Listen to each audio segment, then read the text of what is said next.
ပြချင်းကခဏမေ့သွားပြီဟုတ်လားလေးကိုစိတ်ကို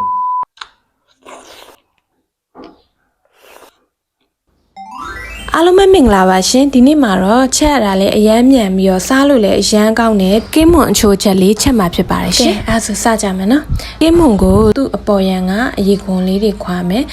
မခွာလဲရရင်တချို့ကြောက်လည်းမခွာကြဘူးပေါ့နော်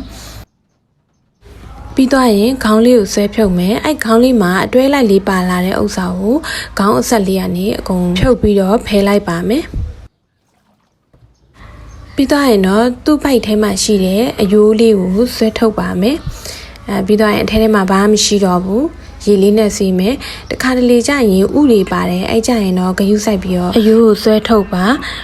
လက်နဲ့အရန်ဖြစ်မိသွားရင်ဥတွေထွက်ကုန်မှာဆိုလို့ပါကဲချက်ဖို့အတွက်ပါဝင်ပစ္စည်းတွေပြင်ဆင်မယ်နော်ချင်းချက်သွန်ဖြူတပြားရိုက်ချက်သွန်နီကို4စိတ်စိတ်ခရမ်းကျင်သီးကို8စိတ်စိတ်ငရုတ်ပွားလေးတွေကိုတော့အစီတွေဖယ်ပြီးတော့အတုံးလေးတုံးထားပါနော်ပြီးတော့ရင်တော့ကင်းမုံကိုရေစစ်ပြီးတော့ဒဲဦး66ထဲမှာထည့်ပြီးလော်ပါမယ်သူကအရေးအရန်ထွက်တာဖြစ်တဲ့အတွက်ရေစစ်ပြီးတော့ထည့်ပြီးလော်တာပါကင်းမုံလေးကအသားလေးတင်းလာပြီးဖောင်းလာပြီးဆိုရင်တော့ရပါပြီအရန်အကြာကြီးတည်လို့မရပါဘူးကြာရင်ကင်းမုံက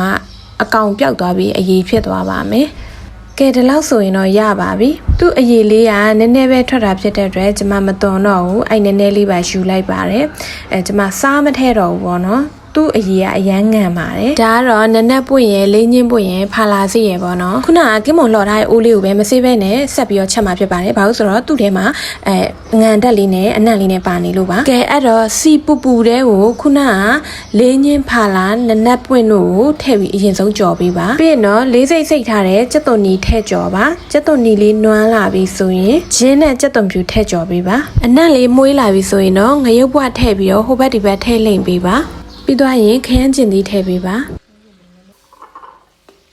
ပြီးရင်တော့ခရုစီထည့်မယ်ပဲငပြာရည်အပြစ်ထည့်မယ်တကြားထည့်မယ်အချိုမုတ်ထည့်မယ်ငပြာရည်ကငံနဲ့ငပြာရည်ဆိုရင်နည်းနည်းလေးပဲထည့်မယ်အနံ့လေးပါတယ်ဆိုရင်လောက်ပဲပေါ့နော်ခုနလှော်ထားတဲ့ကင်းမုံကအငံပါပြီးသားပေါ့နော်အဲဒါကြောင့်မလို့စားမထည့်ဘူးငပြာရည်ကိုနည်းနည်းပဲထည့်ပါပြီးတော့ရင်တော့ကင်းမွန်ထည့်ပြီးတော့ဟိုဘက်ဒီဘက်လှိမ့်ပြီးအရသာအပေါငံမြည်ပြီးတော့အိုးချလို့ရပါပြီကဲအခုဆိုရင်တော့အနံ့တင်းတင်းလေးနဲ့မှုေးပြီးတော့အနံ့အရသာနဲ့ပြည့်စုံတဲ့ကင်းမွန်အချိုချက်လေးရပါပြီရှင်အားလုံးမင်္ဂလာပါရှင်ဒီနေ့အဓိကမိတ်ဟင်းနေရာကဒီပြကြီးငါးနဲ့ငရုတ်ပွချိုချက်လေးဖြစ်ပါတယ်အဓိကဟင်းရဒီဟာပေါ့နော်ပြီးတော့နော်ဒီမှာနှမ်းပတ်ချင်နဲ့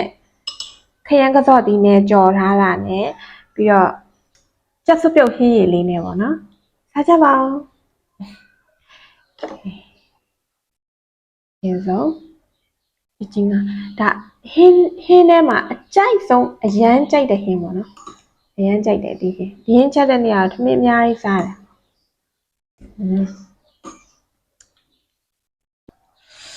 ရှယ်ပဲအကြိုက်ဆုံးပဲဒီပြည်ကြီးငါးနဲ့စားကြပါဦးရှင်စားမနော်မွေးနေရပဲ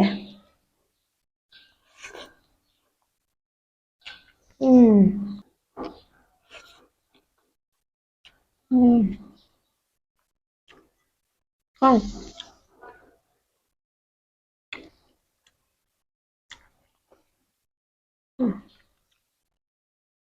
အနားလည်းလေနနက်ပွင့်ရယ်ဖာလာသေးရယ်လင်းချင်းပွင့်ရယ်သူ့ရဲ့တင်းတင်းလေးပေါ့နော်အဲ့အနက်တင်းတင်းလေးနဲ့အနက်မွေးလေးနဲ့စက်သွန်ဖြူချင်းအနက်လေးလည်းပါတယ်ပြီးတော့ငရုတ်ပွားလေးရောအနက်စုံပြီးတော့အနက်လေးကလေ fresh ဖြစ်ပြီးတော့အနက်တင်းတင်းလေးနဲ့အရသာချုံငံစားလို့ကောင်းတဲ့အရသာတော့ပဲသူ့ရဲ့ပြချင်းကသူ့ထဲမှာသူအငံကပါပြီးသားအဲ့အငံနဲ့စားလို့ရအောင်ကောင်းလား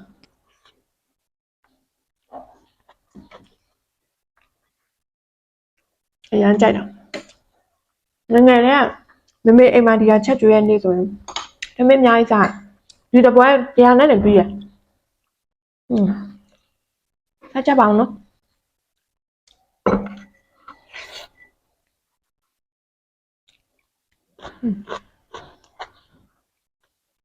ဟုတ်လား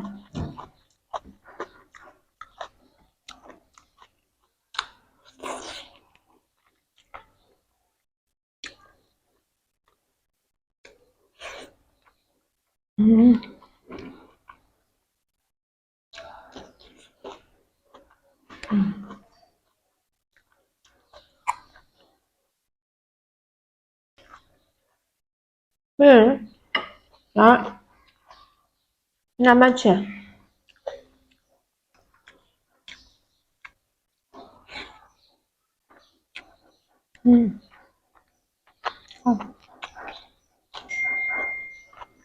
là lên chạy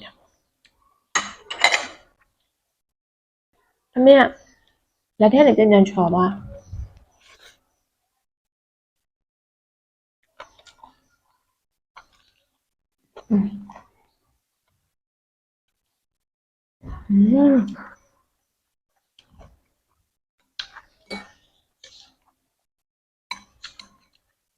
súp béo gì bao lâu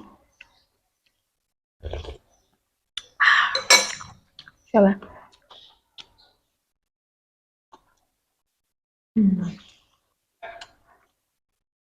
không